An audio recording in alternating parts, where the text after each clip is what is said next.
One thing I've always loved about the L200, whether it was the previous generations or this new Series 5 incarnation, is the way it sits on the road, the way it just squats onto the tarmac. As you can see, what I've done here though is put it on some yumps because I wanted to show you something that you never see, and that's axle articulation. That's the amount of suspension travel that this durable off-roader really does have.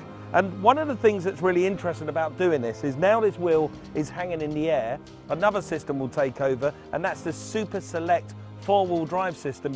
What it will do is distribute the power to the wheels that need it. And because this wheel is just hanging in the air, there's no need to send power there. It'll send 100% of the power to the other three wheels.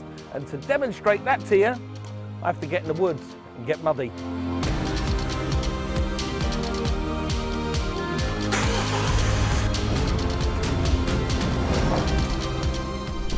Okay, so this is the bit that I'm really looking forward to, and this is some extreme off-roading. At the moment, I'm in two-wheel drive. I'm now going to select the vehicle, because I can do, whilst on the move, up to 62 miles an hour into just standard four-wheel drive. That's high ratio. And once I get myself here, I mean, even this is quite bumpy, I'm now going to select, in this Super Select system, what ratio I need. Now, I could go for 4 high lock center diff. What that does basically is it locks the diff and distributes power from the engine, 100% of the power, to all four wheels.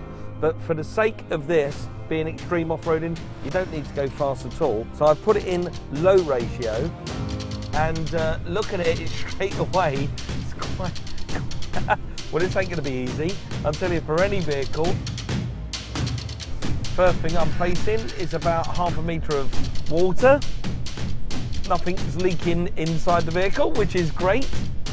You can really feel that very clever Super Select system working immediately, because if one of the wheels or two of the wheels loses grip, say the two rear wheels are losing grip, it'll distribute power to the front, or vice versa. And it really does do its job really well.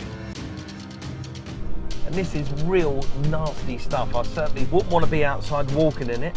Clever. I mean, really clever stuff.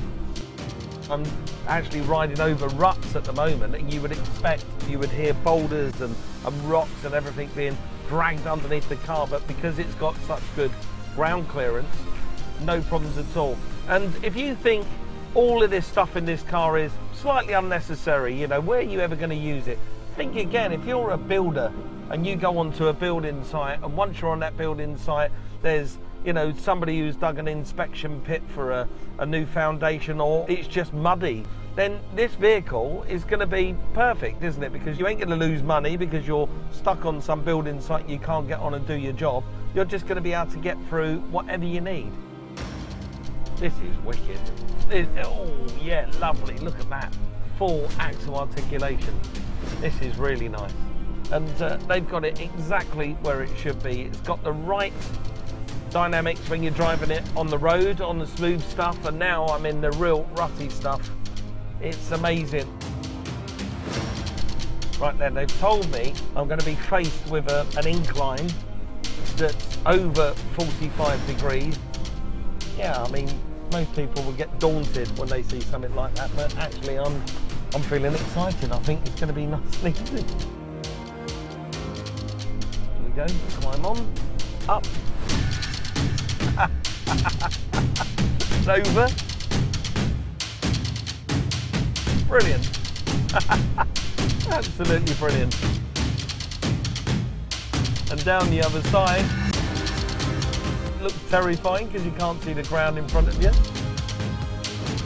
but here we go, everything kicks into play, just effortless, I mean real effortless.